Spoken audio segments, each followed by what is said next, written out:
Hey, this is Dr. Force with Hitting Home. I'm walking back on what we call Honeysuckle Lane, and I'll talk about that in just a few moments. But just a few years ago, I received a phone call from a church that was literally out in the middle of nowhere, out in the middle of the woods. And they asked me to come and speak to the young couples that were in the church. So we set up a time, and I went and spoke for about 2 hours. It was on a Friday evening. And I noticed that the coordinator of the event, he was sitting by himself for the entire evening. Well, after I was done speaking, he came to the front, and he started to bare his soul. And I'll never forget what he said. It was far more powerful than anything that I had to say for that previous 2 hours. What he said was that his wife had passed away about 2 years before that. And he said during that time, he was observing that many of the families in his church and many of the couples in his church were fussing and fighting and arguing about money, children, and so on and so forth. And he said all the while, as he observes them fussing and fighting, he's just longing for one more day to have with his wife. You see, what that man did is he gave a little bit of perspective to the couples in that church. And once again, what he said was far more powerful than anything that I had to say.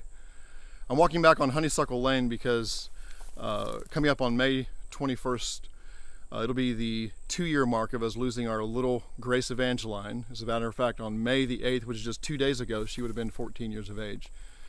And one of the things that we've gained as a family is perspective. You see, as we watch families fuss, fight, and argue, my wife would literally give her left arm just to spend one more hour with our little Grace Evangeline. Perspective. The scripture says, teach us to number our days that we may apply wisdom to our heart. So let me share with you, for some of you, you don't need counseling, you don't need therapy, you need a little bit of perspective. I have an article at www.hittinghomeministry.com that says that if the average couple that just can't get along will go visit a children's cancer ward for 2 hours, they probably wouldn't fight for the next 2 weeks. Perspective. The scripture says, teach us to number our days that we may apply wisdom to our hearts. Think about this. Go to www.hittinghomeministry.com. Click on the link that says attend an event. See if one of our marriage conferences, classes, or events is coming to a place near you. God bless you guys. We love you guys. Think about this. This is Dr. Force with Hitting Home.